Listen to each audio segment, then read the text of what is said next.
to go for the stream, and then we'll get started very shortly. I'm also sharing screen just to check. Yep, all good. Not sure if you can see the slides yet. See them, but not in slide mode, but I think, yeah, Okay. perfect. Well, that's 2 confirmed, so thank you.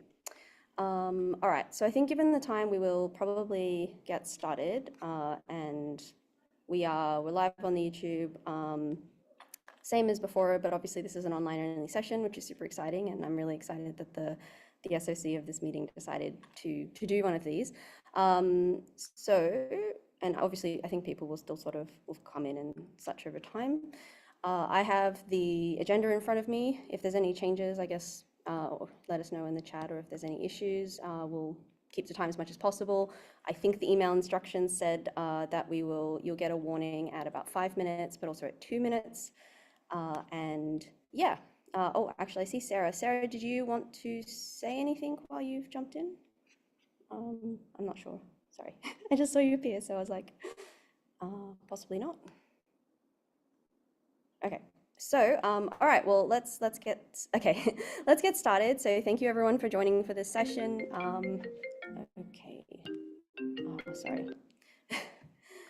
Yes, thank you very much for joining for this session and for the continuation of the all-inclusive AGN. What we're going to do is go through a number of really exciting talks, and actually, as you can probably guess, being one of the organizers of this meeting, I haven't got to that many sessions, so I'm really excited because I at least get to see this session in entirety, and it's great that everyone else is joining too. So the first talk of the session will be a 25-minute invited talk by Dr. Dylan Nelson. And this is going to be about the impact of AGN feedback in cosmological galaxy formation simulations. Over to you, Dylan, and thanks everyone.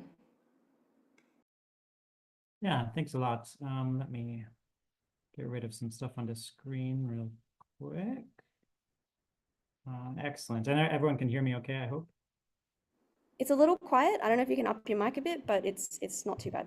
I'll come close. Yeah, so thanks a lot for the invitation. Yeah, it's also fantastic to be here, if only virtually, in South Africa. And I want to tell you a bit of perspectives on AGN feedback and supermassive black hole feedback from the point of view of cosmological hydrodynamical simulations of galaxy formation. So, of course, simulating AGN feedback, there's many different approaches because there's many different scales of this project, of this physics. Let me start kind of broadly. So, of course, you can start to look at the physics of small-scale clouds, maybe in AGN-driven outflows, or focus in on patches, pieces of a galaxy, or pieces of the interstellar medium being affected by AGN feedback. You can think about doing global disk simulations or even global halo simulations, which are often focused on AGN jets. And then you can move into cosmological zoom simulations of individual halos with an AGN at the center, or indeed entire large volume cosmological boxes. And as you can, I think, appreciate, that the range of scales here from the left to the right is going from parsec and subparsec scales up to hundreds of megaparsec scales. And indeed, this is kind of the challenge of simulating AGN feedback, which is this range of scales. So I'd like to say that, of course, galaxy formation is a very physics-rich, multi-physics discipline, but also very multi-scale. And I like to show that with this kind of nested zoom image of the large-scale structure of the universe, where here, we're starting from gigaparsec scales, where the universe is really homogeneous and isotropic, and we're zooming into an individual collapsed object, a dark matter halo, on megaparsec scales. Then we have to go in another factor of 1,000 to kiloparsec scales, where we get to galaxies. And then another factor of 1,000, or indeed million or billion, until we get to the scale where star formation occurs, or where black holes form and black hole accretion disks reside. And of course, the challenge here is that this is not just collapse, right? Information does not just flow from these large gigaparsec scales downwards in scale, but there's also a back propagation of information from small scales to large scales. And an AGN-driven relativistic jet is a perfect example of that, right? Launched from this scale, the inner accretion disk, we know that such a jet can affect entire galactic halos on megaparsec scale. So this can be scales 1 billion times larger than the launching of the jet itself. So this is quite hard, but of course, at the same time, supermassive black holes and AGN are very important for galaxy formation. They release a lot of energy.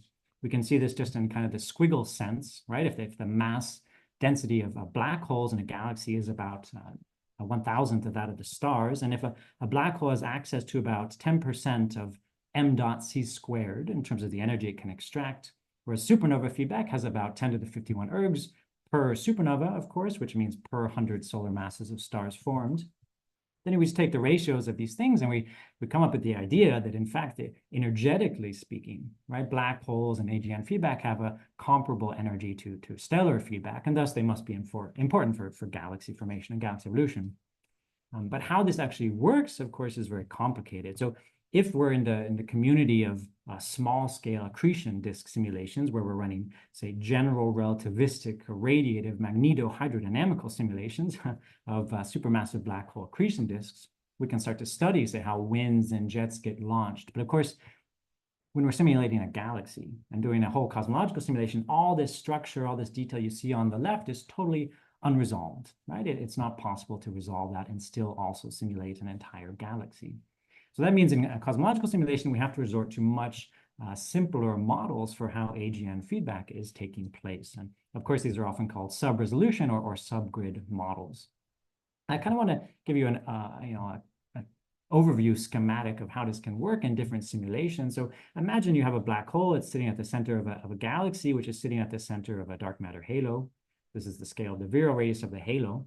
And if that black hole accretes some matter, it can, of course, release energy, and we can input that energy in different ways in the simulation. We can heat the gas near the black hole, so we can do a thermal dump, or we can heat the gas far away from the black hole out in the halo, say mimicking the effect that a jet runs out to large distances and then inflates a bubble. We can do this with large monolithic bubbles or lots and lots of smaller bubbles.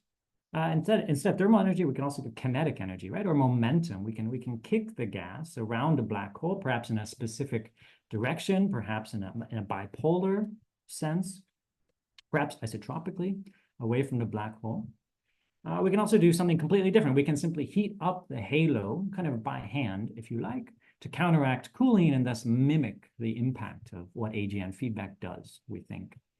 And I show all these different examples of kind of the numerical way that we can implement AGN feedback, because in fact, different simulations do everything that I've just described. So we have simulations like Eagle or Horizon AGN or Illustris or Illustris TNG, and they're all doing different recipes or implementing different physical models for how AGN feedback works, in effect. So what we've done for the specific case of the Illustris TNG simulations is to implement a model of AGN feedback, of course, and then run a series of large cosmological simulations. So I'm showing you here the kind of family picture of the Illustris TNG simulations, the TNG 50, 100, 300. These are the older simulations, our newest addition, this large volume called TNG cluster. And what these simulations are doing, of course, is trying to simulate the simultaneous co-evolution of these different matter components. So CDM, dark matter, gas, stars, magnetic fields, and most importantly for us today, supermassive black holes and their feedback effects. And TNG is just one simulation of this type, right, of large volume cosmological simulations. There's many examples. You recognize the names over here: Eagle, Fable, Simba, Bahamas, and so on. They're all implementing AGN feedback. I think every simulation on this list does, but differently so. And so this allows us to understand how this works and how these different models affect galaxies.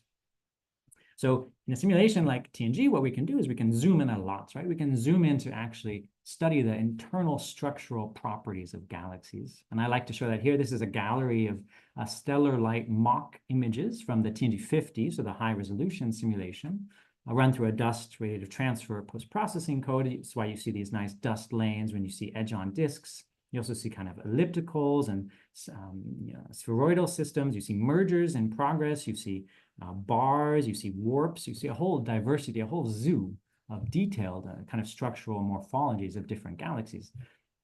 And not just 20 or so examples that I showed here, but really lots, hundreds, thousands, tens of thousands of galaxies, all simulated, co-evolving in a single simulation. And this is just a gallery of maybe the 1,000 most massive galaxies in this TNG 50 simulation. But the point is, this is important. This allows us to look at what AGN are doing at the galaxy population level and at the statistical level.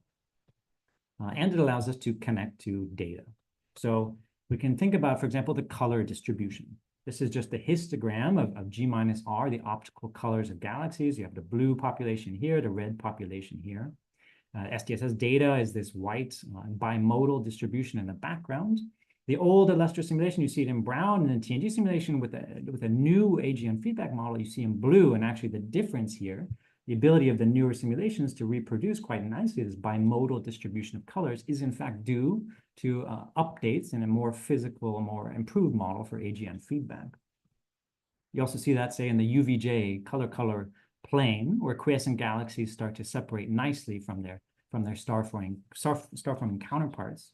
And it's not just that we have the right statistics of galaxies, it's also that they actually live in the right halos. They are in the right places. You can see this with something like the two-point correlation function. So the clustering of galaxies, of blue versus red galaxies separately, which is again in kind of a pretty impressive agreement with data for a simulation of this type. Probably most fundamentally, we should think about something like the quenched fraction of galaxies as a function of stellar mass here on the bottom. So the data, again, are the gray points shown in the background. Of course, we go from low mass galaxies, have a very low quenched fraction, 0, 10%, up to a quenched fraction of 100%, right, for the most massive elliptical galaxies, the BCGs of massive clusters. And again, the simulations start to reproduce, not too poorly, the trend of the quenched fraction of galaxies, as opposed to older models with different, not as well-functioning AGN feedback models. This is true not just at redshift 0, which I show you here on the left, but also say redshift 1 in the middle, redshift 2 on the right, where at redshift 2 in particular, if you look, you can see that already, thanks to how the black holes form and release energy, we already at redshift 2 have a population of massive quiescent galaxies, as of course suggested also by observational data. So the question is then, of course, what actually gives us the red galaxies, the quenched galaxies? What does the quenching in a simulation like TNG? And to answer a question like that, we can turn to other simulations where we selectively turn on and off different physical ingredients. In particular, we can turn on and off the different mechanisms of AGN feedback. So I want to show you that here in this plane. This is color on the y-axis. So red galaxies are at the top, blue galaxies are at the bottom, again, as a function of stellar mass. And every dot here is a galaxy. This is from a test simulation, which is like TNG, but we've turned off what we call the kinetic feedback mode of the supermassive black holes. This is effectively the strong feedback mechanism of the supermassive black holes. And then when we do that, we see we have only star-forming galaxies, basically only blue galaxies. The distribution of colors is unimodal. But when we turn on this kinetic mode of supermassive black hole feedback, which means we go back to the fiducial model of TNG, we populate the red sequence. In effect, we produce a bimodal distribution of galaxy colors, and we move these massive blue star formers up to the red sequence. So that allows us in the simulation to definitively say that in these models, what quenches galaxies, what really does the work is AGN feedback, and in particular, what we say is AGN feedback in a low accretion state, or a low accretion rate state, or a radiatively inefficient state, or a kinetic mode. We use all these words somewhat interchangeably. And physically, what we're doing here in these models is invoking a subgrid or a sub-resolution model for how high velocity winds are launched off of disks from low luminosity supermassive black holes, inspired by kind of classic theory. And in the simulations, this mode starts to kick in and be really effective for massive galaxies. So stellar masses above 10.5, black hole masses above 10 to the 8. This is where the quenched population of galaxies emerges. So I think we also appreciate a lot now from these simulations that AGN feedback doesn't just change, say, the integral properties of galaxies, like their star formation rate. It also has a profound impact on CGM, on the circumgalactic medium, on the gaseous halos around galaxies. And this is actually what I want to focus on for the last 8 minutes of the talk or so. So here I'm showing you an example of a supermassive black hole-driven outflow. It's propagating away from a disk galaxy, which is kind of edge on in this orientation. So horizontal, you can see it, zoom into it here. This is the gas and the gas temperature. And if you can see this little white dot at the bottom, that's the black hole, the sphere of influence of the black hole, actually. It's where the energy is injected. But despite that being a microscopic scale on this image, what happens is that this energy launches this enormous outflow on really halo scale. So this is 100 kiloparsecs, right, or more. And what we see is this kind of cocoon bubble-like outflow feature. A pileup of density makes these shells in density. This outflow drags enriched supersolar metallicity gas from the central galaxy out into the circumgalactic medium, out into the halo. It's very fast, right? It's thousands of kilometers a second, even at tens of kiloparsecs away from the galaxy, and it's very hot. The shock heats the gas, which is already there, to super virial temperatures. And so if you imagine what this really strong AGN feedback-driven outflow is doing to the gas around this halo, think about the difference, the situation, if you kind of contrast, say, blue star-forming galaxies, where the AGN feedback has not really kicked on to such a strong degree, and red quiescent galaxies. Of course, to move from the left to the right in this diagram, you're starting the process of quenching of strong AGN feedback. And if you look at the halos of blue galaxies, that's what I'm showing you on the left. This is oxygen-6 column density. It's just a way to trace how much warm, hot gas there is around these galaxies. On the scale of the virial radii, those are the white circles. What you see is that star-forming galaxies have kind of ubiquitous and strong and abundant halos of kind of warm, hot gas. But if we look at red galaxies at exactly the same mass, so exactly the same stellar mass or halo mass, what you see is something very different. On the right, you see that those halos are strongly depleted, and the amount of this hot gas that they would have had if they had still been star-forming. So we actually interpret this as a signature of a direct physical impact of AGN-driven outflows and feedback reshaping the circumgalactic medium of galaxies. And it does that by heating the gas and rarefying it, so lowering the density, pushing oxygen out of the halo and pushing oxygen out of this particular oxygen-6 state. That's quite cool. We see some similar dichotomy between the star-forming and quenched galaxies, also in terms of their X-ray luminosity. So this is the total amount of X-ray emission coming from the hot halos, the hot circumgalactic medium. And I want to show you that here on this plot of X-ray luminosity again as a function of well, stellar mass is the top axis. It's easier to follow. All of the blue contours here, the solid and the dotted contours, they're star-forming galaxies from the simulation, and the red contours are all quenched galaxies. And where we have overlap, right, stellar masses between 10 and 10.7 or 11, you see that the star-forming galaxies have much higher X-ray luminosities than their quenched counterparts. This is like an order of magnitude, 2 orders of magnitude effect. And the X-ray luminosity scales as density squared, temperature to 1/2, some function of metallicity, but it's actually the density which is winning here. So what we see is that because AGN feedback turns on, it actually pushes so much gas out of these halos that it pulls down the density and thus suppresses the X-ray luminosities. And this is a beautiful example of preventative feedback in action. But because this halo gas is such a low density, it's then very hard to cool and very hard to accrete new cool gas onto the galaxy to have any future star formation. So there's some hints of this maybe in kind of classic data of early type galaxies, late type galaxies, but also in more recent stacking experiments with X-ray data from the Rosetta telescope.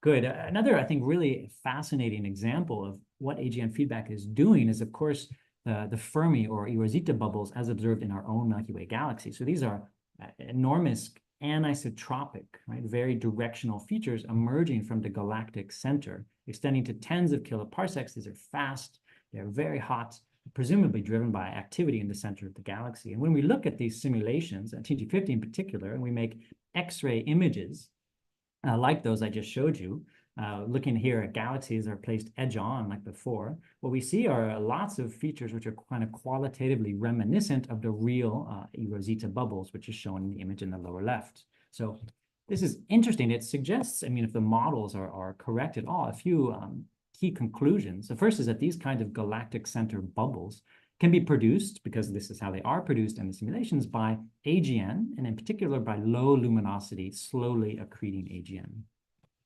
Furthermore, we expect not only the bubbles that we see, but we expect more additional fainter bubbles at larger distances, which correspond to previous episodes of supermassive black hole feedback. And we also expect these kinds of features to be actually common among galaxies with masses similar to the Milky Way or Andromeda. This kind of anisotropy, or the fact that AGN feedback does not affect the entire halo in the same way, also manifests itself nicely at slightly larger masses. So here we're talking about stellar masses 10 to the 11. These are the groups or massive elliptical galaxies. And again, I've placed all these galaxies edge on, so in the horizontal direction, and stacked several hundred, several thousand. And I'm showing you the density, the temperature, and the metallicity, again, to the scale of the virial radius. That's the outer white circle. you can start to see maybe that there's patterns here. Things are not perfectly smooth in this kind of azimuthal angle direction. It's even more clear if I subtract away the radial profile. So what I'm showing you on the bottom is the same data, but I've removed essentially the average value at each radius: density, temperature, and metallicity. And so you see, for example, that galaxies along their minor axis direction, that's the vertical direction here, have a preferentially lower density, higher temperature, and higher metallicity. And we understand this as a consequence of directional and AGN-driven outflows. If you imagine you had, say, two X-ray observations at the locations of these stars, one along the major axis, one along the minor axis, how could you measure such an effect in data? And we suggested, for example, you could measure something called the X-ray hardness. That's like a color. It's just the ratio of luminosities in two different bands between the major and the minor axis. That's what I'm showing you here on the y-axis as a function of mass. So what we see is that this signal depends on mass. It has an interesting shape with mass, and it, more importantly, it depends on the model, right? So here I'm contrasting three different simulations: Illustris, TNG, and Eagle, and they have very different signals in terms of how this anisotropic AGN feedback manifests itself in the gas of the halo. Okay, in the last minute or so, think for a moment about what if you were a satellite galaxy? What if you were a satellite galaxy orbiting around in this halo? What we see actually is that this same AGN feedback effect on the halo gas can imprint itself onto the properties of nearby satellite galaxies. And if you think about this a little bit, you could perhaps convince yourself of a scenario like what I show in the picture here, which is that satellite galaxies along the major axis direction could be preferentially quenched or preferentially less star forming than along the minor axis direction, the vertical direction. In fact, this is what we discovered in SDSS data. So that's what I'm showing you here. This is the quiescent fraction, the quench fraction of galaxies as a function of angle going around this circle with respect to the central galaxy. And we see this kind of sinusoidal modulation of the signal, meaning it is not isotropic. And what's very cool is that in the TNG simulations, we see a quantitatively very similar signal, which is what I'm showing you in green. And this lets us understand the origin. In particular, we can rule out, we can say this is not something related to accretion or assembly or large-scale structure. We can say this is really because of the host halo itself. And let me skip the details here and just tell you the picture, which is that we see AGN feedback carving out these regions of lower density in the halo along certain preferred directions, right? Preferentially along the minor axis. So this lowers the density in those directions, and thus satellites orbiting in those regions of space are going through lower background densities, experience less ram pressure and less stripping. They keep more of their gas and they can be more star forming. And this entire chain of events leads to this angular modulation of the quiescent fraction of satellite galaxies.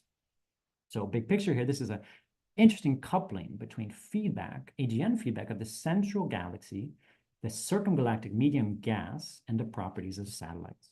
So let me wrap up with just kind of a one main message takeaway, which is that these TNG simulations predict that AGN feedback, particularly in Milky Way and more massive galaxies, imprints a number of interesting observable features inside galaxies in the CGM and in the nearby galaxy population, which simultaneously kind of suggest and support this adjective and preventative nature of AGN feedback. So I'll stop there. Thank you. Cool, thank you. And feel free to use the clap emoji, or if anyone wants to unclap, I don't know, unmute and clap. Thank you so much, Dylan, and thank you for being pretty good with time. So we do have time, a few minutes for questions. So like I put in the chat, if you want to ask a question, you can either use your Zoom reaction or you can type it. Yeah, I'll keep an eye on, yep, awesome, we've got one right away. Jack, would you like to unmute and ask your question? Yeah, fantastic talk, Dylan. With this AGN feedback to the circular galactic medium, do you see a potential possibility of it also imprinting magnetic fields into this medium? So I know this is a big mystery about how you kind of magnetize the universe effectively.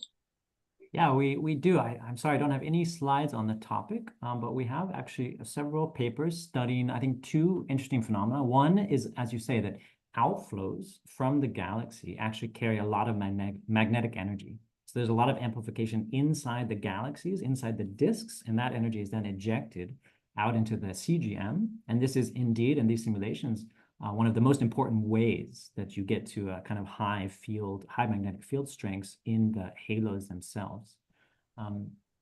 There's another, I think, very interesting point, which is a paper of Ramesh et al. I can send you the link later, which is looking at the structure of the magnetic fields in the halo, which are also, as I was kind of discussing here, also anisotropic. So they're preferentially stronger along the directions where outflows tend to propagate, which is the minor axis direction of galaxies. And actually, we think something quite similar was seen in LOFAR data. So a pretty cool connection to make. And yeah, I can send you some more references or more information later.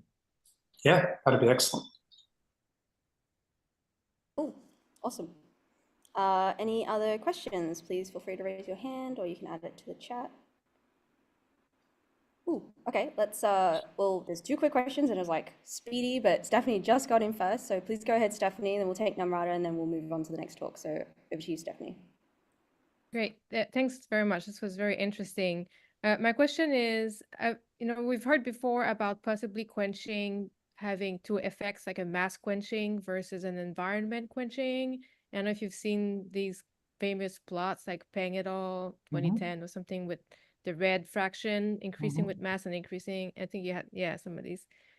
So I want to ask specifically, where would you put this last phenomenon that you told us about the host halo connection? Is that more of a mass quenching or environment quenching, or it's not neither of those?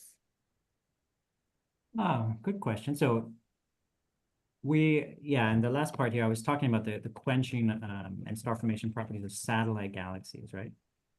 So this is definitely falls under the category of environmental effect, I would say, or environmental quenching. So, keep in mind that satellites and more massive host halos are more and more quenched, right? So that's the 0th order imprint of environmental quenching. But this signal is kind of on top of that. So this is like a modulation on top of that, which is somehow spatial. Yeah, so it's kind of a 2nd order, I would say, environmental effect on satellite galaxies. Okay, yeah, that makes sense. Thank you. That's awesome. Thank you. Cool. And last question, so Namrata and Dylan, please keep it quick because I realize I may have been slightly too generous with assuming time. But yeah, Namrata, go. Thank you. Really nice talk, Dylan. So I was wondering about the coupon shape, like outflows that you were showing for this low luminosity, the kinetic jet feedback. And I was wondering, like, this kind of like outflows has also been observed in like high luminosity, like large scale jetted AGNs. So do you think there is like something different in those kind of low luminosity population and the high luminosity, like jetted population in the launching mechanism, or do you think it just depends on the ISIMR something internal to the galaxy? Oh, yeah, there's no short answer to that. I'll just say that, I think that the launching mechanisms are something that we should model better in these kinds of simulations, and how this maybe the underlying physical mechanisms depend on the different accretion states or accretion disk states of the black hole. Maybe that's all I can say in 10 seconds. Cool, thank you. I mean, follow up, please, on the Slack and otherwise, but yep, so thank you again, Dylan. Awesome talk and beautiful visuals, always. All right, so the next talk, we're gonna head over to Aditya, and he is going to present on AGN feedback on neutral gas. So over to you, Aditya. Yeah, Thank you. can you all see my slides? Yep. Okay, so I'll just check if the slides are running. Right. Okay, you can hear me, right? Fine. Okay, so hi everyone. I'm JNHS Aditya. I'm an Astro 3D postdoctoral fellow at the University of Sydney, and I'll be talking about the effects of AGN feedback on neutral hydrogen gas, the gas that is present in the vicinities, roughly you can say, but what vicinities I'll just go through in the slides, maybe, depending upon the situation. So firstly, to give you a brief overview of my talk, firstly, I'll give an introduction to AGN-associated H1 absorption, and then I'll talk about the importance of fast H1 outflows at intermediate to high redshifts, and then compare the same with the properties of the low redshift systems. And then I'll talk about the radiative feedback effects from the AGN and its effects on H1 absorption. And then finally, I'll talk about possible detection of 2 counter-rotating gas disks in the nuclear regions of the system 1033+026. So fine. So coming to the introduction to H1 absorption. So in these kind of studies, we can expect to see absorption lines like this as shown in the figure. Not necessarily the same thing will happen, but roughly in the case of outflows, you can see a deep and a narrow absorption feature along with a shallow and blue shifted feature in the absorption profile. The deep ones are expected to be arising from dense gas structures that are present in the circular rotating disks around the core, whereas this blue shifted and white features, the shallow features, they are expected to be arising from the less dense clouds that are being pushed to high velocities by the expansion of the radio jets. So typically these rotating dense structures, they have velocities less than 300 kilometers per second or so. When I'm talking about velocities, I'm talking about the line widths, what we infer from the absorption profile. And the faster moving clouds are inferred to be having velocities greater than 300 kilometers per second. And those are the clouds which are causing so-called the feedback effect in the large scale disk of the AGN host galaxy and quenching star formation, etc. So fine. So why do we have to think about these fast outflows, particularly at various redshifts? For that, if you look at the global star formation rate density as a function of redshift, as shown over here, this was reported by Maddow and Dickinson back in 2014. So these values of SFRs peak at around redshifts of 1 to 3 and steadily decline towards lower redshifts. And also there is a variation at high redshifts as well. So to understand this overall global variation in the SFR, we have to probe the hydrogen gas and have a census of the inflows and outflows at various redshifts. Hydrogen gas, because it is known as the reservoir for star formation. So on the left-hand side, I'm showing you a list of all the H1 detections that have particularly very high line widths, represented by the full width at 0 intensity. This was reported by Raffaella Morganti back in 2018. So this full width at 0 intensity have a range of minimum of 600 to 1400 kilometers per second. So although it shows the line width, certainly the blue shifted feature is extending beyond 300 kilometers per second. So they have been classified as outflows. But the thing is, you can see most of these objects are at redshifts less than 0.4, the lower redshift systems, except for 4 cases highlighted in the orange and this violet or purple maybe. So these are the ones at redshifts. Three of these have redshifts greater than 1. 2 of them are coming from our works back in 2018. And also I like to highlight this target 3C236, which has got a mass outflow rate of 47 mson per year, which is the highest detected up to the time of 2018, but this one is at a redshift of 0.1. So this was the overall census of fast outflows up to 2018. And after this, there have been few more updates. So we have detected few more fast and strong outflows at particularly at high and intermediate redshift. So that's what I want to highlight in this talk. Also, I'll be showing this case of redshift, the outflow at redshift of 1.275. And then finally, I will give a census of the outflows at various redshifts and things like that. Fine. So now these are 2 examples of outflows, one at a redshift of 1.275 and another at a 0.851. So here we can see the blue shifted feature extends up to 800 kilometers per second, minus 800 kilometers per second, and this one up to minus 400 kilometers per second. And the commonality between these 2 targets is that they are quite compact in their radio emission. In the Wilby scales, we can see the total emission of up to few hundred parsecs, and they both have been classified as GPS sources, which is gigahertz peak spectrum, which means that the sources are quite young and possibly the radio source is embedded in a dense cocoon of gas. So in that case, what happens is that the young source is trying to expand out, and that is going to push the surrounding gas to high velocities. That is what probably we are seeing in this blue shifted wings that we are detected in the absorption features. So yes, so there are 3 more interesting cases from our works mainly. So the first one is at a redshift of 3.53. So firstly, so this is the highest redshift at which H1 absorption has been detected till date.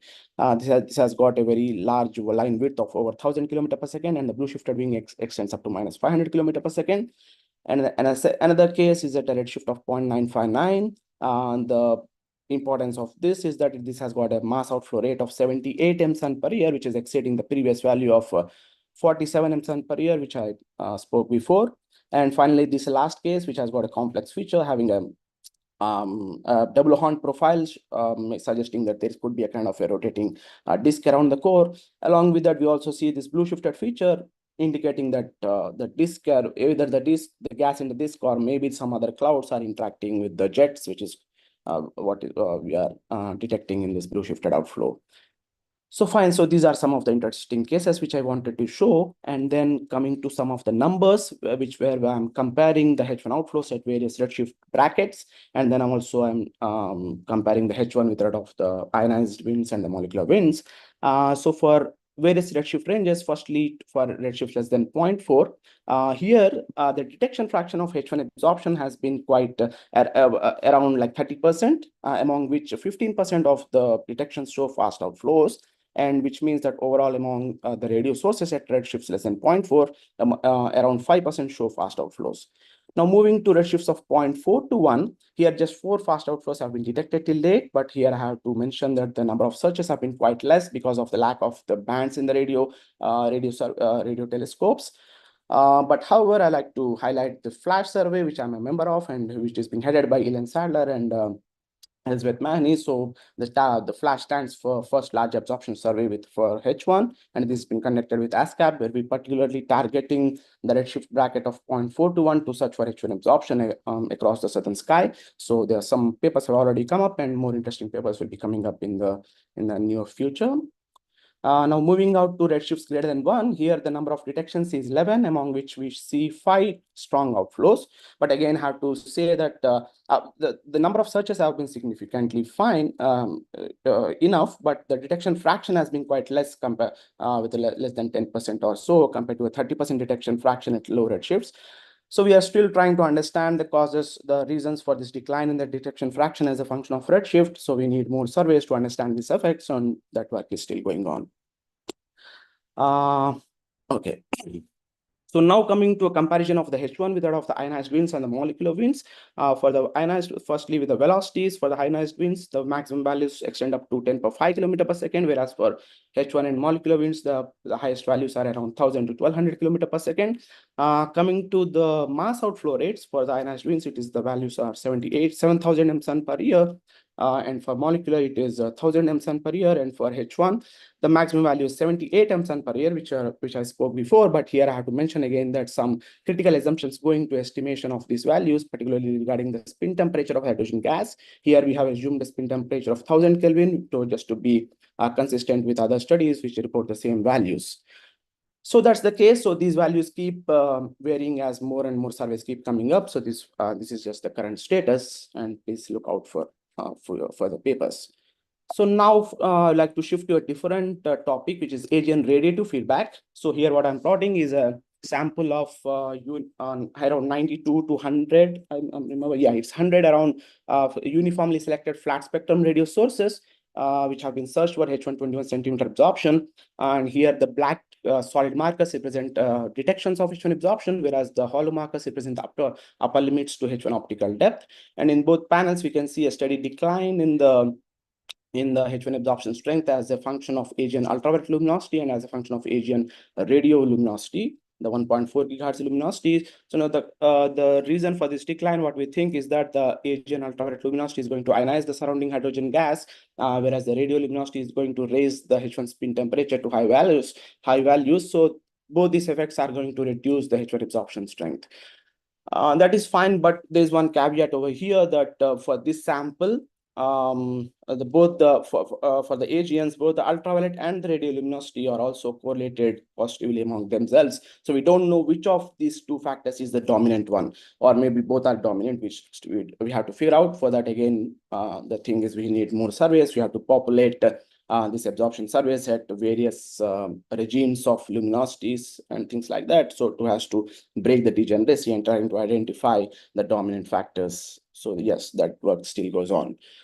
So that's about the AGN radiative feedback. And now finally, I like to show you the case of TXS 1033 plus 026, which is at a redshift of 0.049.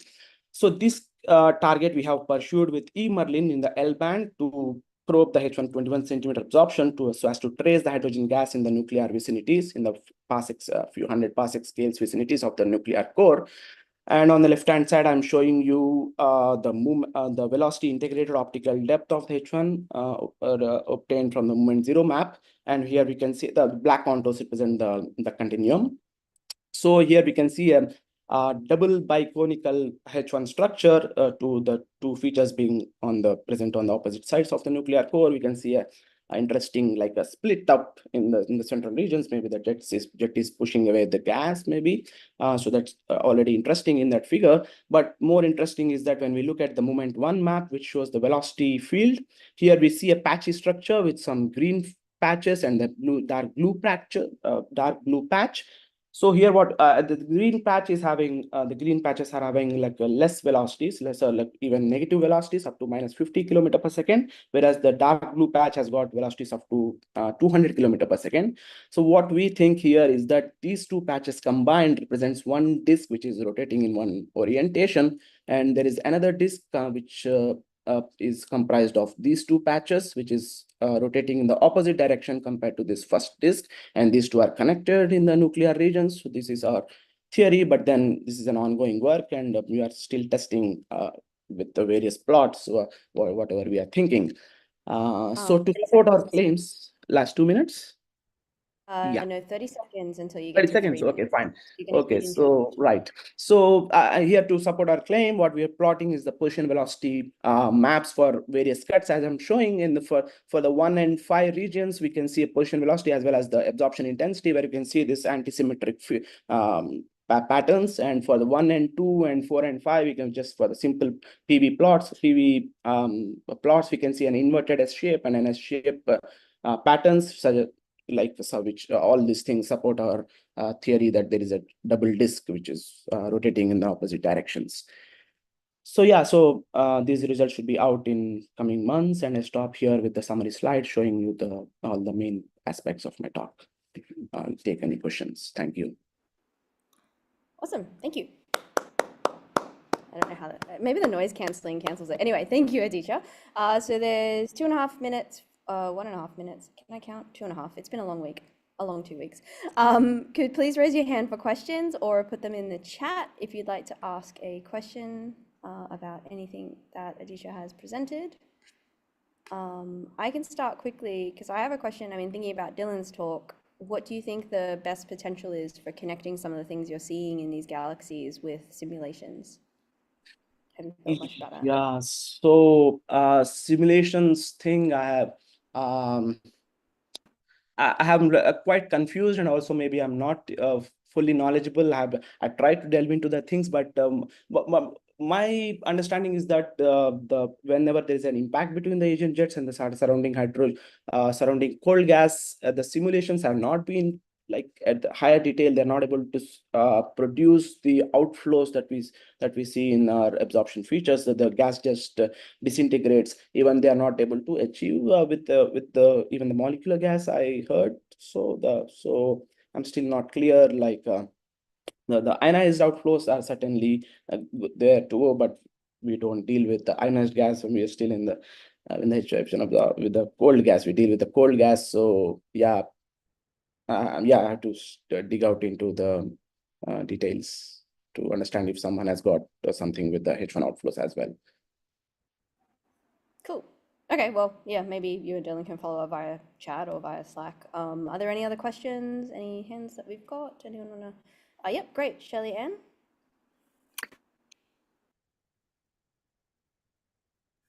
Hi there, can you hear me? Yes, I can. Hi, yes, sorry, hi. Thanks. I'm referring to the slide where you show the rotating disk, the two rotations. Yeah, the previous one. Right. Yeah, so I was interested if you expect, if this is something that you've seen before, or if you expect something like this where you have the double rotating disks, is this like a common thing to find, or is it unusual? Yeah, so well, I have been trying to firstly I've been trying to convince that this is a double disk. I've been contacting more seniors, but from what I see, the evidence is certainly this is a double disk, and moreover, if that is a double disk, then they're also seem to be attached in the nuclear region, so there could be some shear over there happening. So it means that because of that shear, you expect an increased amount of gas accretion, like a few orders of magnitude higher gas accretion happening onto the core compared to a simple rotation disk. So all these things are quite new. We have seen this warped disks or even bent disks, but not a double rotation counter-rotating disks anywhere in the literature, but there have been simulations which have exactly simulated the same thing, and from which I'm talking about the mass accretion and other things. So yeah, so from my understanding, this is the first time someone is detecting a double counter-rotating disk in the nuclear regions of an AGN. So yeah, I have to see how it goes. Yeah. Thanks so much. Very interesting. Cool. Thank you again, Aditya. So we're going to move on to the next presentation, which is by Namrata Roy. Yep. And Namrata will be speaking about violent feedback-driven winds from high redshift radio-loud AGNs revealed by JWST. Thank you. Thank you so much. Can you hear me? Yes. All right. Hi, everyone. I'm Namrata Roy. I'm a postdoctoral fellow at Johns Hopkins University, and I'll be talking about some exciting results that we saw recently from spatially resolved observations of a high redshift radio loud AGN as revealed by JWST. Yeah, so the first question is, why is radio mode AGN feedback important? So we all know that there are two modes of AGN feedback. The first is the luminous quasar mode, often called the radiative mode, where the energy is primarily deposited by radiation from ionization cones or from ultra high velocity outflows close to the center. But from an observer's point of view, the problem in studying this mode is that the light from the AGN is so bright that it just washes out everything in the spectra. It just overwhelms everything. So it's really hard to study the host galaxy and the impact of the AGN on the host galaxy gas. So that brings me to the second mode, the radio mode, or the kinetic jet mode feedback that Dylan also talked about. So these are driven by radio jets. Sometimes these are large, extending to megaparsec scale. Sometimes they are small. But the reason they are so important to study is because first, these they show this large scale jet. So it's immediately clear that these are sites for feedback, AGN feedback. And second is these jets have lots of mechanical energy that they can dump to the surroundings. And often this energy exits by a few factors, by a few orders of magnitude from the quasar mode AGN that they can deposit. And then finally, from an observer's point of view, there is an advantage that majority of these radio galaxies seem to be dust obscured in the center. So the nucleus is dust obscured, so that blocks the light from the AGN. So we can study the impact of these winds and jets on the host galaxy gas. So I will be talking about the second mode of AGN feedback, the radio mode. So the question that I'm interested in is studying how do these radio jets impact the surrounding ISM, and how do they drive outflows, which in turn deposit energy to the surrounding environment.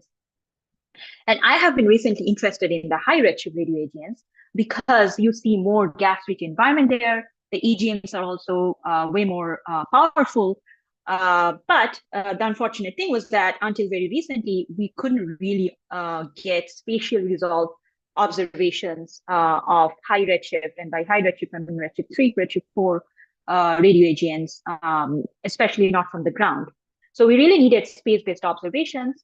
Luckily, we got JWST, and which is starting to give us some really groundbreaking observations for high redshift spatial resolved observations with the IFU mode. So our JWST program, we observed using our program, we observed 2 radio loud AGNs at redshift 4 with the near spec IFU mode, and I'll be talking about one of these AGNs. So the object that I'm going to talk about is called TNJ1238. So it's a massive luminous radio galaxy at 4.1.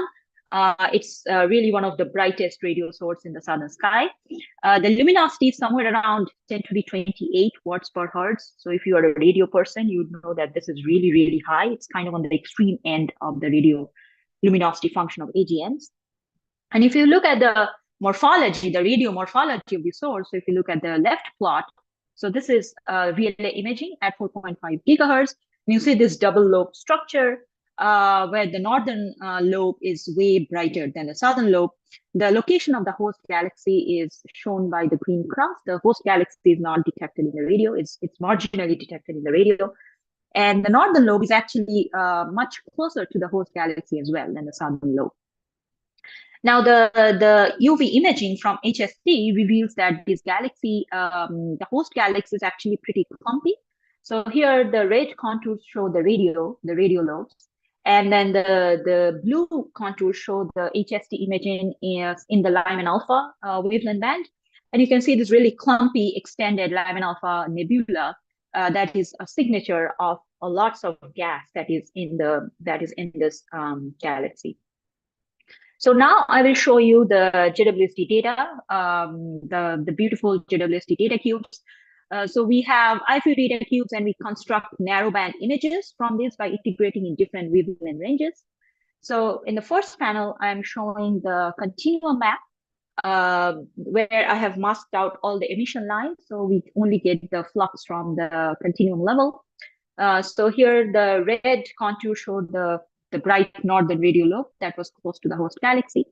And you can see that majority, almost all the continuum is coming from the host galaxy. There is almost little to nothing here in this radio lobe, coincident with the radio lobe.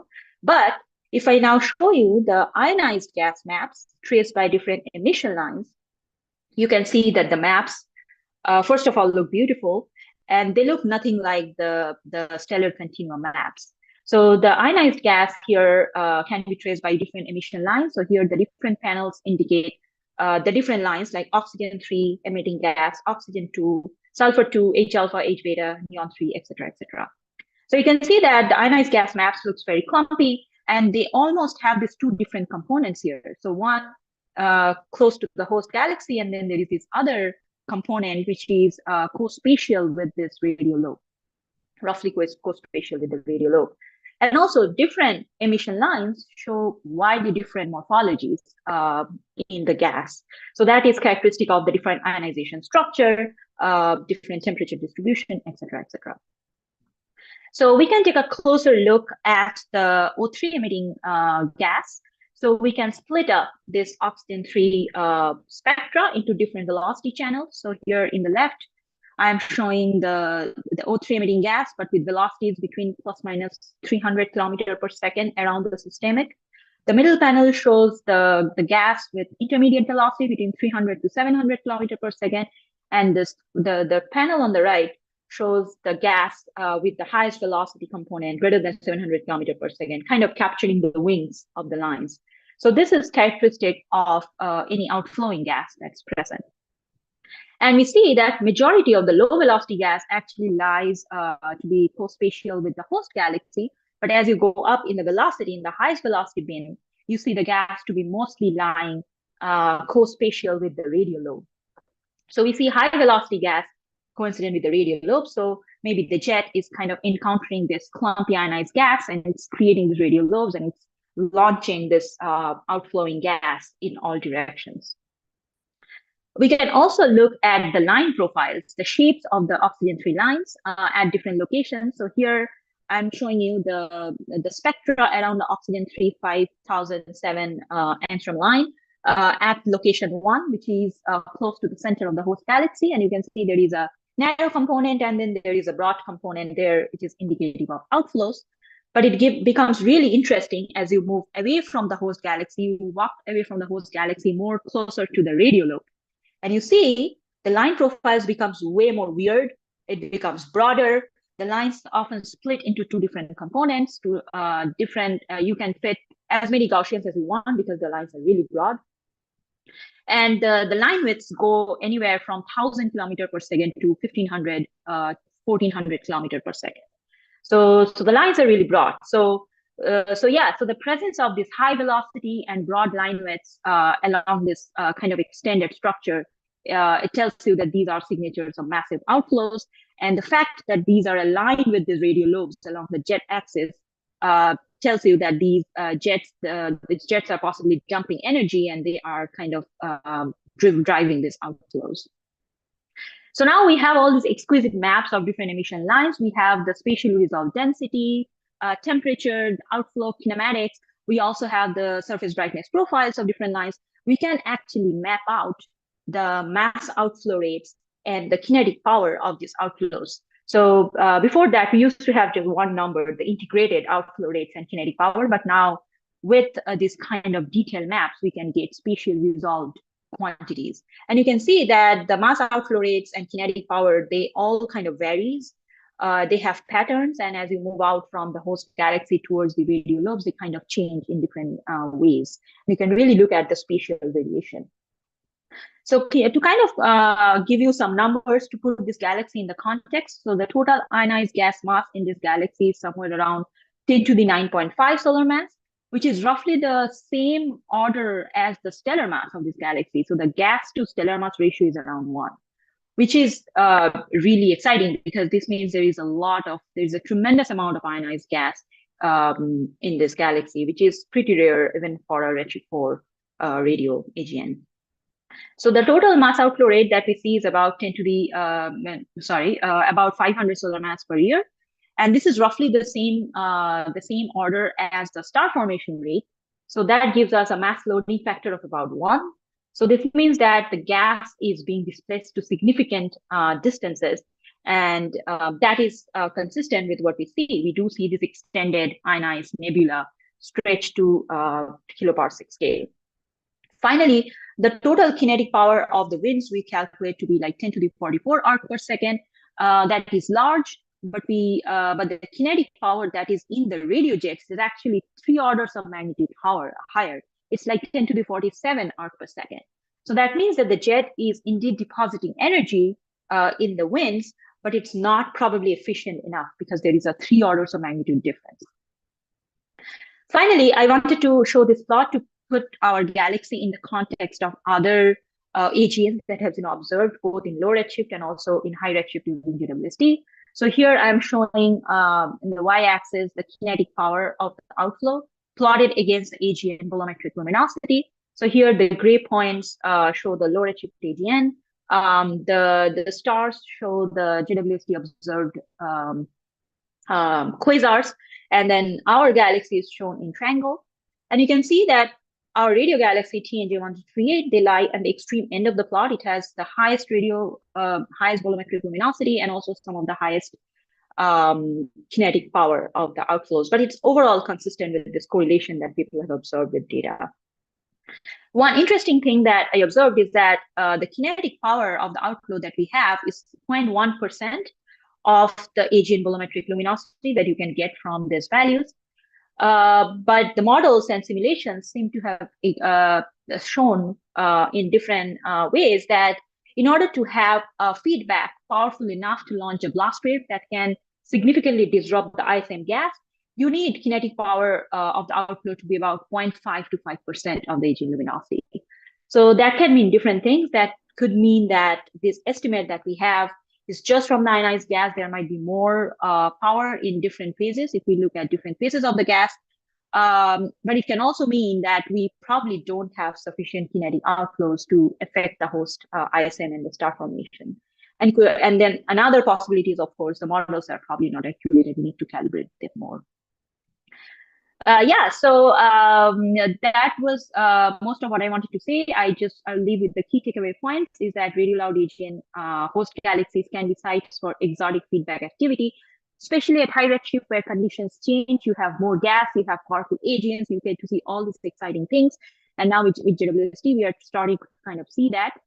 So our targeted Redshift 4 radio loud galaxy, they exhibit extremely high velocity gas with turbulent kinematics. I didn't get to talk about the ionization structure. They also show hard ionization consistent with shocks and AGNs, which is not surprising. And then finally, a significant part of this ionized gas is being displaced from the host galaxy with an outflow rate of about 500 solar mass per year. The kinetic energy is high, but then the kinetic energy stored in the jets is even higher. So maybe the energy transfer is not efficient enough. So yeah, I'm happy to take questions. Cool. Thank you, Namrata. All right. So we have about a minute and a half for questions. So that's probably time for one quick question. So if you would like to ask a question, please raise your hand or type it in the chat.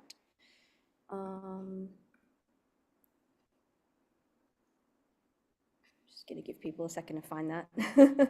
So yeah, so you can either raise hand. Give me a second. Okay, well, I have a question. So obviously, I mean, this is awesome data, very cool, and like the detail is amazing. What's next? Do you have like, are you gonna try and do more targets, or where are you gonna go from here? Yeah. Yeah, we do have another target that we are working on right now. And then another goal I have is comparing with some hydro simulations of jets that people have kind of seen this kind of broad lines along this jet axis, and there's this cocoon-shaped structure that Dylan was also talking about that have been discussed a lot in the simulation. So I didn't talk about the model aspect at all, but there are some empirical like toy models that we are kind of trying to come up with to explain this observations. And also I want to say the paper is already out. It's right all 2024, so people can go and look at the paper if they want. Cool. Okay. Thank you. And you can also put in the link in Zoom or on Slack or various places if you want to help people get to it, but otherwise they can look it up. So thank you, Namrata. And so now we're going to move on to our next speaker, who is Vida Saeedzadeh. And Vida is going to tell us about dual AGNs, detecting bright AGN pairs on the path to binary holes and black hole mergers. So please go ahead and share your screen. Thank you. I just want to double check very quickly if you see the screen and hear me well. Yet it's not Yeah. coming through. So you need to share, I think, still. Please click share. It's not sharing. Mm-mm. Let me try again. Okay. I am sharing this. Yep, that seems to be coming now. We're seeing a background. And yep, cool, perfect. All right. Okay, nice. Okay. I'll start then. Hello, everyone. My name is Vida Saeedzadeh. I just finished my PhD a few months ago at University of Victoria in Canada, where I was working with Dr. Arif Babul, and I will be joining Johns Hopkins University for my postdoc. So I'm in the transition mode right now. I just wanted to start by thanking the organizers for organizing this session to be like time zone friendly. So all of us can present our work from around the world. And today I'm going to talk about one of my PhD projects, which was on the dual AGNs in Romulus cosmological simulation. I will start by talking about why we want to study the dual AGNs and what we can learn from them. In the hierarchical structure formation paradigm, where the smaller galaxies are coming together to make more massive or more and bigger structures and galaxies, the supermassive black holes mergers are very common, especially if we assume that each galaxy has a supermassive black holes in its center. The path from the galaxy-galaxy mergers to the eventual supermassive black hole mergers involves a large dynamics. In some cases, the two black holes will pass through a phase that both of them are accreting very efficiently and radiating very efficiently. So they appear as close pairs of luminous AGNs. Studying the AGNs can be used to study the accretion on the supermassive black holes, can tell us about, they can be studied as precursors of the supermassive black holes mergers or as the indicators of the galaxy mergers themselves. In the recent years, as more and more observations detect more these kind of dual AGN systems, a lot of interests are going through towards this dual AGN system, and a lot of questions are bringing up, like what intrigues these kind of systems, so how common they are, and what's their environment, and so on. So cosmological simulations are useful to investigate these questions, since you can follow the black holes in the dual systems in time and see that where is their origin, and then how they're evolving and what will be their fate. But studying this dual AGN system is challenging in both observation and simulations. In the simulations, resolving the dual AGNs with close separation is very difficult because it needs very high resolution, and getting to high resolution in cosmological simulations is very computationally expensive. Also, most of the cosmological simulations, black hole models, pin the black holes to the center of their halo. So when the two halos merge, the two black holes will be forced to merge. So we cannot actually, they will not produce the close separation dual AGNs. In this study, I used Romulus 25 simulation, which kind of overcame these two challenges that I was talking about. Romulus 25 is a 25 megaparsec cube volume simulation with spatial resolution of the 250 parsecs and dark matter and gas mass resolution of a few times 10 to the 5 solar mass. And its resolution combined with the black hole model, that its black hole model actually allows us to follow the dynamics of the black holes instead of pinning them to the gravitational potential minimum of their host halo.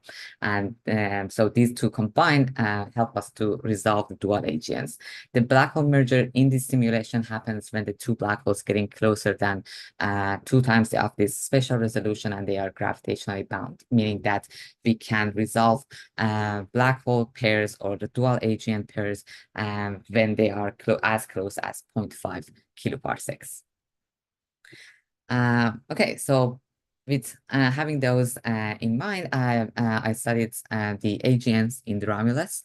We define AGN as any active supermassive black holes with volumetric luminosity more than 10 to the 43 erg per second. And if there is 2 AGNs closer than 30 kiloparsecs from each other, we categorize them as dual AGNs. If they are more than 2, we categorize them as multiple AGNs. And we found triple and quadruple AGNs in our simulations. We looked at 9 redshift epochs until redshift 2. We found dual AGNs in all of the epochs, and as I said, like the quadruple and triples only in higher redshifts. Looking at the dual AGN fractions, meaning that like how many dual AGNs we have compared to all of the AGNs in the simulations. We looked at that as a function of redshift, and here I'm showing the Romulus data. The Romulus data with a solid blue line. So you see that it's not very easy, even considering the error bars, like finding a trend, but you can, I would say that it's like a weekly rising trend with the redshift, which is consistent with other simulations like the Astrid or Horizon AGN and Eagle, which I'm showing in this plot. One thing that you notice is that the value of these fractions that Romulus is showing is much higher than any other simulations or the observations that I'm showing with the gray dots. Here, so one of the reasons, or the main reasons for that, is that Romulus can resolve the close separation dual AGNs. A lot of these AGNs that you see here, they are actually part of, they have the separation less than 4 kiloparsecs. So if I only focus on the dual AGNs with separation more than 4 kiloparsec, which is the limit for the observations and most of the cosmological simulations, I will get this dashed line, which is consistent with other simulations. But by doing that, I am just putting away like about 65% of the AGNs, dual AGNs that I have in my simulation. So looking at the separations of the dual AGNs in the Romulus, we found about like 65% with very close separation and only 35% with separation more than 4 kiloparsecs. So there is a lot of other dual AGNs out there that we need to look for them and hopefully have the instrument sensitive enough to find them and test these predictions. We also looked at the other properties of the dual AGNs, like their volumetric luminosity and their black hole mass, comparing the single AGNs, meaning that they don't have any other AGNs in closer than 30 kiloparsecs to them, to the dual AGNs, showing the brighter of the dual AGNs with the orange and the fainter one with blue. We see that like the range, the luminosity range and the mass range of the dual AGNs and the single AGNs is not that much different. They are comparable, which was actually which is consistent with what we see in the observations as well. But one thing I want to draw your attention to is that, like, if here I look at all of the AGNs, not considering the redshift, like all of the dual AGNs and all of the single AGNs that I have, and I find the fractions that what is the fractions of all of the AGNs that are part of a dual AGN systems, I will find that like about 30% with the threshold, luminosity threshold that I have in my study. If I increase that threshold, that fraction will increase as well. And like for the very luminous AGNs with volumetric luminosity more than 10 to the 45, about 30% of the AGNs that we see are part of a dual AGNs. Okay, so I'll move to comparing the host galaxies or host halos properties of these dual AGNs comparing to the single AGNs. Again, showing the single AGNs with gray and the host galaxies of the dual AGNs with cyan color. You see that, like, again, the range is not that much different. The only thing that you can see is that, like, the dual AGN hosts tend to be like kind of towards the end of the spectrum of the higher range. So we see that, like, for example, in the gas mass, it seems that like the host galaxies of the duals have higher gas mass, and we don't see that much of the dual AGNs in low mass galaxies, which kind of consistent with what my next finding when I was looking at the evolution of these dual AGNs with time. So looking, I detect dual AGNs and like I pick them and look at them in time back and forth. And what I found is that about all of my dual AGNs in my sample, they are associated with a major halo mergers of the average to be about 2.2 to 1. So all of these halos experience the major mergers when they are hosting dual AGNs. But looking at these dual AGNs and following them forward in time, I follow them either until they merge or until redshift 0.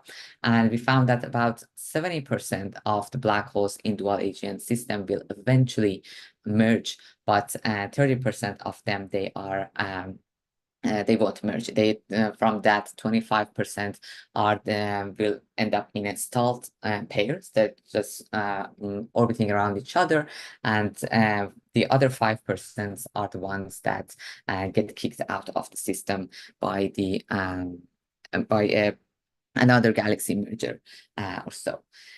So that's actually brings me to the last summary page that I would say that we found a lot of dual and multiple AGNs in the Romulus, and we found a higher fractions of dual AGNs compared to other observation and simulations, because the Romulus can actually resolve the dual AGNs with separation less than 4 kiloparsecs, and we found that the number of the AGNs with this close separation are twice of the separation of the more than 4 kiloparsec, which is a limit today with most of the other simulations and observations. And we found that these dual AGNs follow different evolutionary patterns, including the rapidly evolving ones, the slower ones, and even the cases that they don't merge. But 70% of the cases of the dual AGNs will merge. And lastly, I would say that, like, for the host galaxies, we didn't find that much of significant difference between the host galaxies of single versus the dual AGNs. And that's all. I will stop here, and happy to answer any questions. If you'd like to know more details, the paper is under review, but you can find it on our archive. Awesome. Thank you, Vida. So let's all clap for Vida. So there's about 2.5 minutes for questions. So like normal, please raise your hand if you would like to ask a question, or you can also put it in the chat. I'll give people a few seconds to sort of think about that. Yep, we have a question from Loretto. Go for it. Yeah, hi Vida. Thank you so much for that nice talk. I'm wondering about obscuration. So we know when these AGNs merge, they suffer a lot of obscuration. Are your simulations including that? And if not, what are the prospects for including them in the future? Yeah, that's actually a very good question. Like right now in this study, we are not including the obscuration as one of the factors, which is, to be fair, is one of the important things to be considered. This was like basically just the statistics comparing and looking at like how they can be compared basically with other simulations. But like yeah. A more fair one with especially the observations would be considering that factor as well. And yeah, the follow-up, the works will consider that and as well.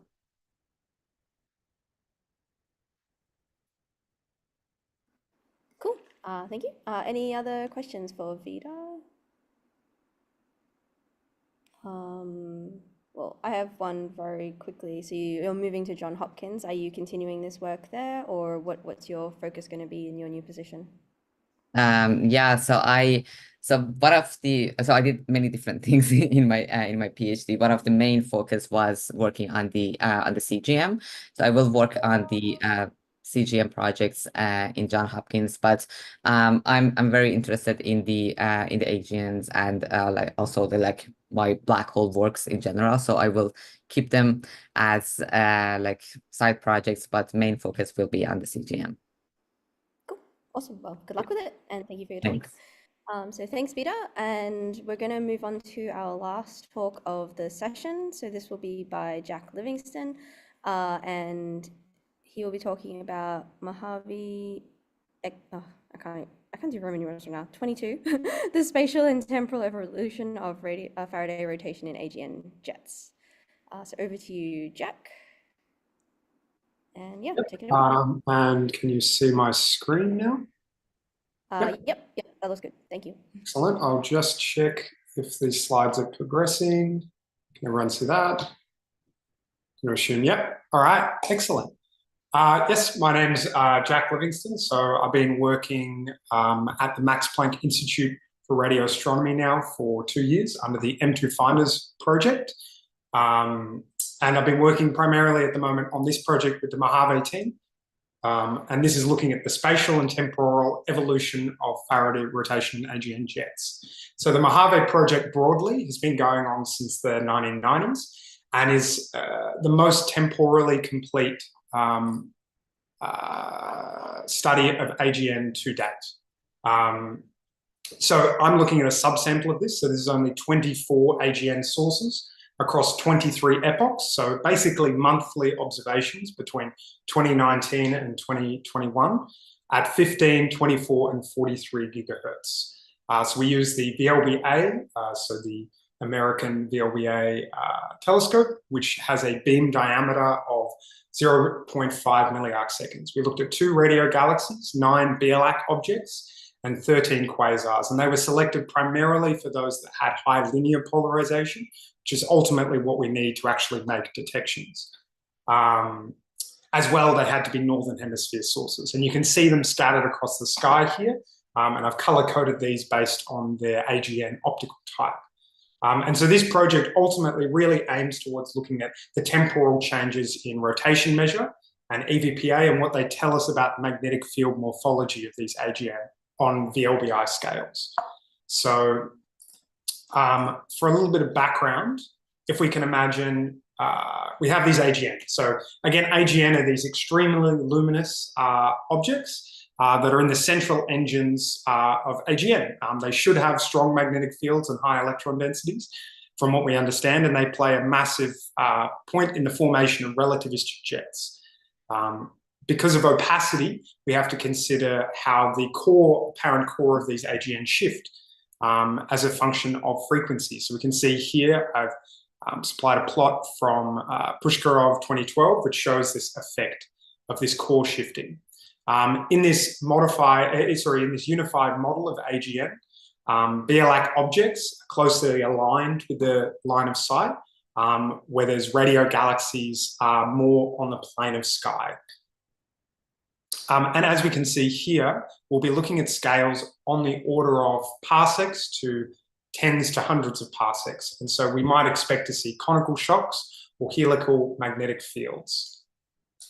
Okay, next slide. Some more background. So we have this concept in Faraday rotation studies of external and internal Faraday screens. So the simplest case is where we have some intervening medium that causes a Faraday rotation to the polarization angle of our observations. And this is the first case. We just imagine some slab of magnetic fields and ionized gas. In the slightly more complex version, we imagine this is turbulent. And as a result, we end up with depolarization as our polarization angles do not add coherently. In a more complicated case, our Faraday rotation actually occurs at the same place that our emission occurs. We call this, in the simple version, a burn slab, and in the turbulent version, internal Faraday screens. So really, we separate these at Faraday rotation that happens inside of the AGN, which we call internal, and Faraday rotation that happens outside, which we call external. Typically, we expect this sort of turbulence as well as internal Faraday rotation to cause depolarization. So this is, again, we have incoherent addition of our EVPAs, our electron vector position angles, which causes this depolarization. In the case for internal Faraday rotation, we expect that this goes along with how strong our Faraday rotation is, as a function of 2 times the Rm squared. For external Faraday rotation, this shouldn't be connected and instead just connected to the turbulence of your Faraday screen. If we see positive depolarization, this means that for lower frequencies or longer wavelengths, we see less polarization than for shorter wavelengths or higher frequencies. And this can be an indication of either internal Faraday rotation or the blending of Faraday screens if we see this sort of depolarization. We also have another effect called polarization stratification. So when we're on the scales that we're talking about here, so we're really talking quite close to parsec scales, we see that the different areas of our AGN actually are opaque to us. So where we have 43 gigahertz and 24, we pick up emission from the very core of this AGN, whereas at 15, we really lose track of it completely in polarization. And why this happens? It's potentially from a variety of different causes. So it could be that our 15 gigahertz information can't effectively see the polarization of the core, and we see a signal just by smearing. Effectively, our resolution is low, so we pull it out. Otherwise, it could be that the 15 gigahertz is picking up polarization from outside of the AGN itself, from a sheath around the AGN, which is not so evident in the higher frequencies. Or it could be that basically because of our viewing angle, we're blending different components together. And so often what we have to do there is mask our lower frequencies. If indeed we had internal Faraday rotation, so this is again co-spatial Faraday rotation and emission, we expect that this should depolarize completely at about 4,000 radians per square meter, which, as I'll show later, we do see. So for this talk, I'm going to go through 3 different example objects of our 3 groups. So the first is radio galaxies. So this radio galaxy, 3C111, I picked it because it's one of my favorite in our case example. So what we can see first on the left here is our polarization. So we see in the center of our jet component, which is extending out over these 2 years, we see low polarization in the ridgeline. And we see much higher maximum polarization fractions on the outside. This sort of polarization tends to be characteristic of a helical magnetic field that's wrapping around this jet component. We can also see in the right plot here that our RMs flank either side of this jet component with negative RMs on one side and positive on the other, indicating that our magnetic field switches sign across this object. Again, evidence of this helical magnetic field as it wraps around this jet component progressing through. And finally, we can see our derotated EVPAs, our position angle, affect our polarization angles. Here, these tell us about what our plane of sky magnetic field is. And so we can see that our plane of sky magnetic field rotates by 90 degrees on either side of this jet. All of this really tells us that this looks a lot like a helical magnetic field, and it progresses with this component as it flies over 2 years. When we look closer to the core, we actually don't see much polarization at all. And what we do see is highly variable in RM with a low polarization fraction. We also see evidence for nonlinear Faraday rotation, which gives us a hint towards either this opacity effect, where our frequencies aren't actually getting information on the position angles from the same media, or instead that this could be some complex system of multiple Faraday strings. I'll keep going to keep within our time. So we have beer-like objects, and so I've decided to select beer-like itself, which is what beer-like objects are named after. So here we see that we see our spectral index on the one side and our rotation measure and EVPAs on the other. Here we can see that our EVPAs tend to align with the propagation of the jet direction.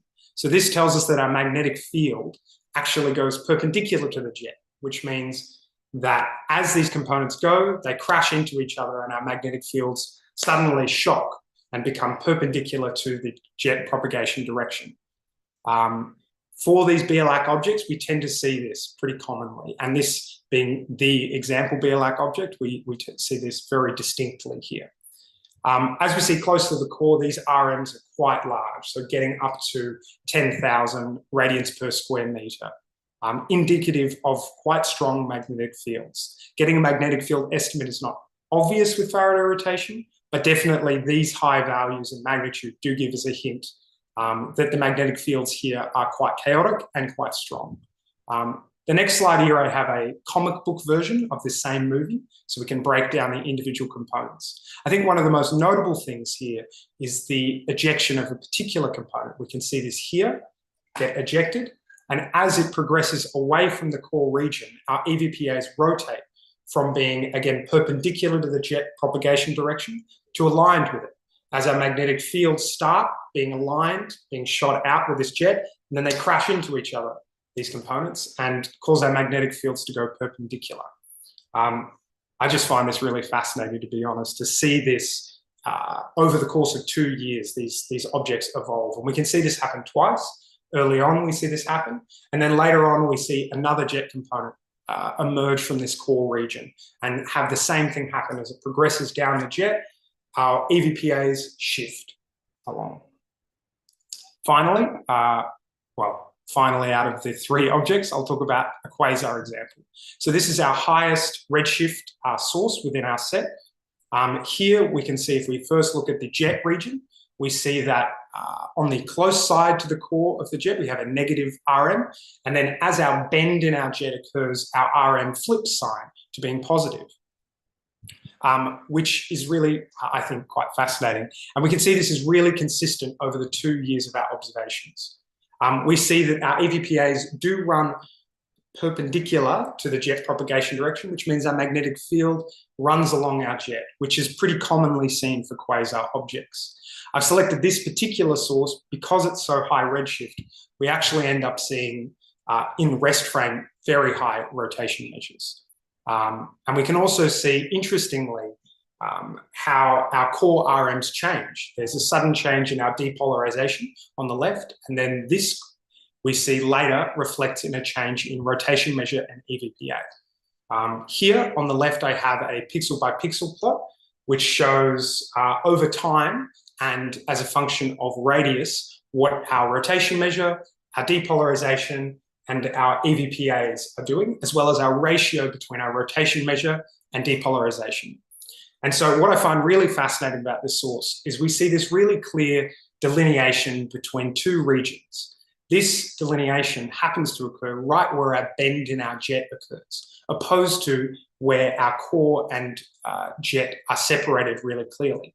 I'll need to do some thinking on this source because I think This is the challenge with such a large data set. There's so many different sources. But as we can see, our rotation measures in the rest frame are up to hundreds of thousands of radians per square meter.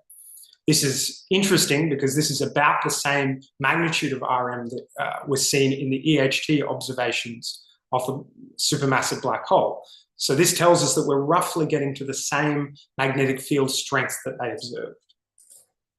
Finally, I'll talk briefly about the separation between You're the at cloud the jet 12.5 minute mark, so just letting you know, you've got 2.5 minutes to the 15. Yep. Excellent. All right. So here is my last results slide. So here we can see a really clear separation between our cores and our jets. So as expected, our cores tend to have much higher rotation measures than our jets, although both do have a mean RM around 0, which is what we expect for random objects across the sky.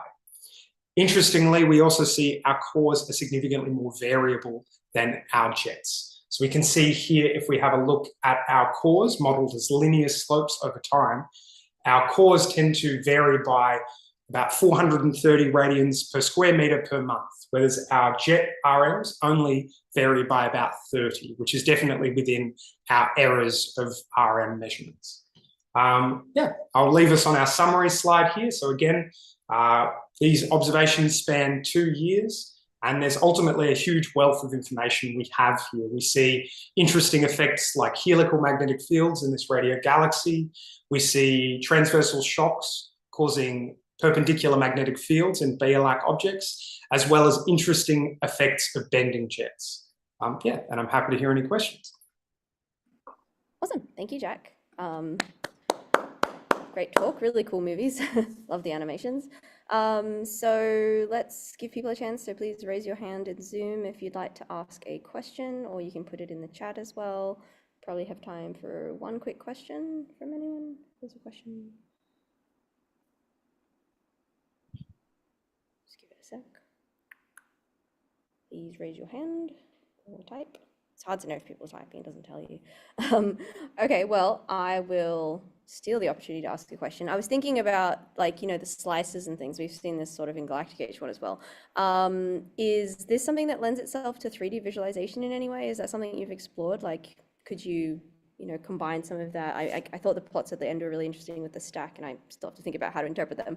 But yeah, have you looked at other kinds of ways of visualizing, especially 3D or virtual reality or something like that? Yeah, I've been exploring a little bit some of the techniques that have been used around the Faraday rotation kind of space. I know that there's a current method where you have a third dimension is RM. I guess the difficulty here is we sort of have 4 dimensions, which you know, obviously with a temporal shift is another dimension on itself. Yeah, it is a bit brain breaking to try and figure out different ways of visualizing all this data, I find. Yeah.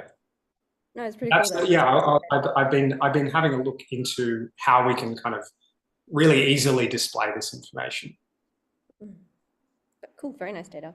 Okay, well, I think given the time, we will wrap up there. But reminder, I think probably, hopefully, you can find almost everyone in the Slack. So thank you again, Jack, and thank you to all of the speakers who have taken part in this session for the very cool talks. I'll clap. I mean, I still don't know if Zoom is muting it, but hopefully not. And yeah, please throw clap emojis, everyone. I know you know where they are now. So yeah, so that's where we'll wrap there. Thank you for taking part. Thank you for joining. Thanks to the organizers for doing this session as part of the Inclusive AGN Symposium. And I believe it'll restart tomorrow with more talks. So for those, whatever time zone you are, have a good, it's not muting. Thank you, Andrea. Thank you for joining, and see you in some number of hours. Oh, hey, Jay. Yeah, thanks, everyone.